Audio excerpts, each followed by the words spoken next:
In this video, I'll be explaining question 1 of homework 3.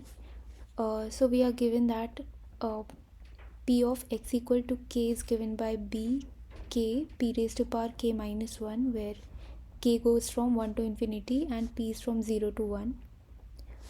And we need to solve the following 5 parts.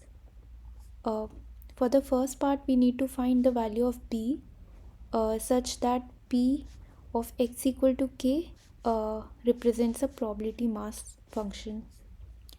Now we know that uh, for a probability mass function, f of x summation for the sample space x is equal to 1. Now for the given equation, if we use this property, we'll get summation of b into k into p raised to power k minus 1, where k goes from 1 to infinity, will be equal to 1. Now we also know that the sum of an infinite series in a geometric progression is given by a upon 1 minus r, where a represents the first term of the series and r is the multiplier. So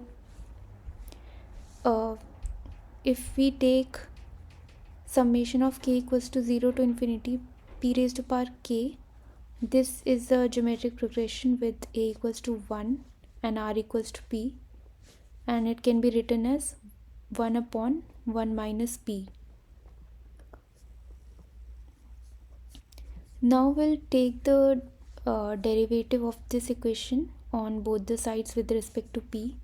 So we will get k into p raised to power k minus 1 equals to 1 upon 1 minus p whole square.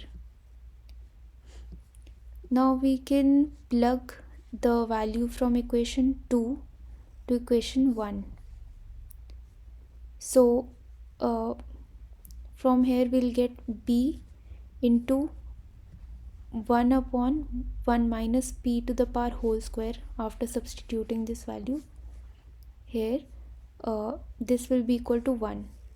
So solving this, we get p is equal to 1 minus p raised to power 2. Now moving on to the second part, we need to find the expectation of x. So expectation of x is represented as summation of x fx. It is also the mean of the random variable. So in other words, we can write it as summation of k equals to 1 to infinity x into p of x equal to k.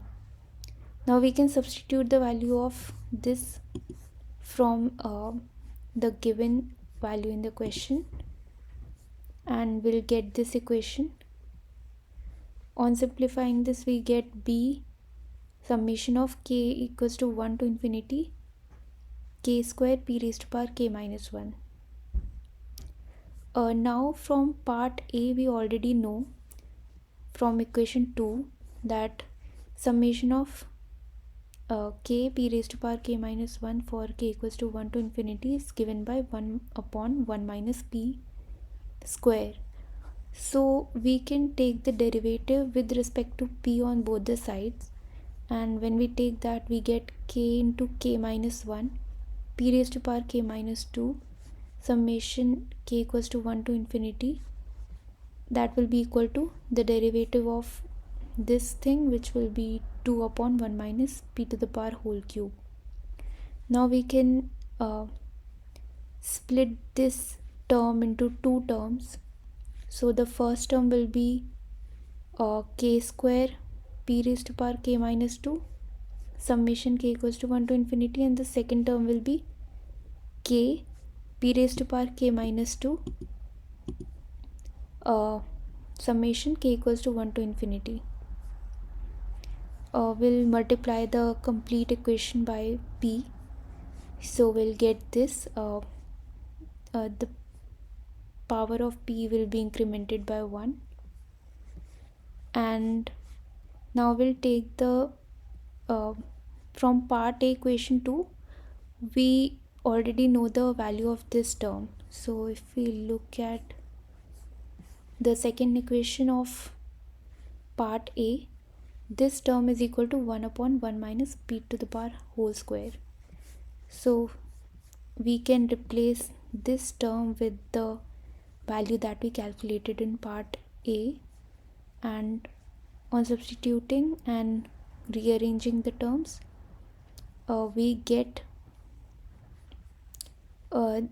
this final value, which is the expectation of x as 1 plus p upon 1 minus p.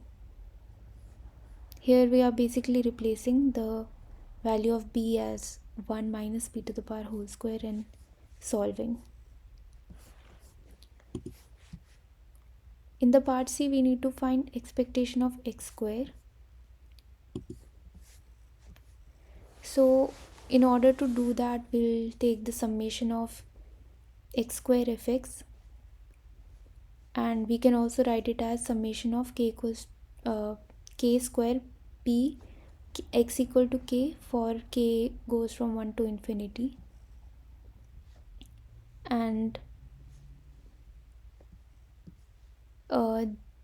this is just the simplification of the term. So we basically need to find this value,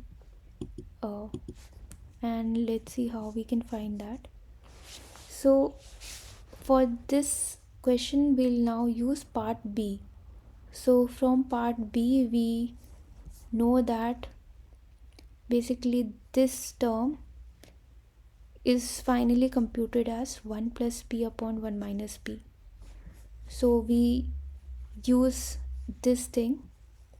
First we'll move b to the denominator, so it will be 1 plus p upon 1 minus p whole cube. Once we do that, we get this term on the left hand side. We'll multiply the whole equation by p, so we'll get summation of k square p to the power k from for k equals to 1 to infinity. This will be equal to p into 1 plus p upon 1 minus p whole cube. Now we'll differentiate this whole term with respect to p. So we'll get k cube p raised to power k minus 1 summation k equals to 1 to infinity, and on differentiating and simplifying this term, we get the value as this. Now we can substitute this value into equation 3. So we can see that in equation 3, we need to find b k cube p raised to power k minus 1 summation k equals to 1 to infinity. So we have already calculated this term, so we can simply replace the value, and on simplifying we get the expectation of x square as 1 plus 4p plus p square upon 1 minus p to the power whole square. Now for part D, we need to find expectation of x square minus expectation of x to the whole square. So we have already calculated these two values in part B and C, and we can directly use those values.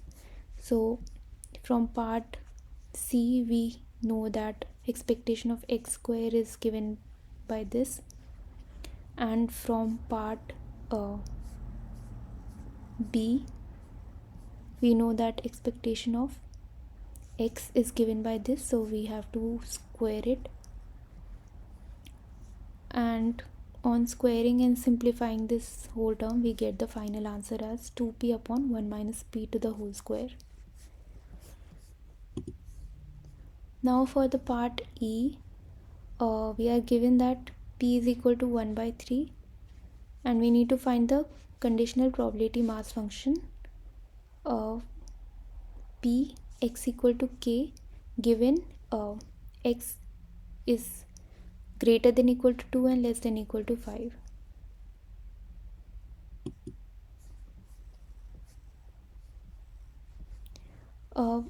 So we know that b equals to 1 minus p to the power whole square from part A, and we can simplify to get the from p equals to 1 by 3. Substituting this value, we get b equals to 4 by 9. Now p x equal to k, given x is greater than equal to 2 and less than equal to 5. So this can be written as this. Basically we are using a Bayes theorem, where p of a given b equals to p of a intersection b upon p of b. So this will be x equal to k intersection of x less than equal to 5 greater than equal to 2, divided by probability of this thing. Now we know that probability of x equal to k intersection x equal to x less than equal to 5 and greater than equal to 2 will be probability of x equal to k itself. So we'll substitute that value and the denominator will remain as it is. Now this can be represented as px of k upon px of 2, 3, 4 and 5. So we are considering all the values from 2 to 5. We already know the value of p of x equal to k, so we can substitute it from the question which is given to us, and we can also substitute the different values.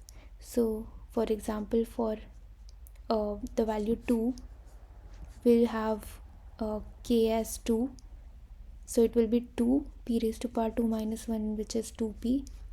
Similarly for 3, it will be 3 p raised to power 3 minus 1, which is 3p square, and so on for the other terms.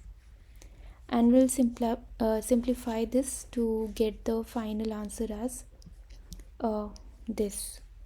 So for k equals to k is less than equal to 5 and greater than equal to 2, we get the answer as follows.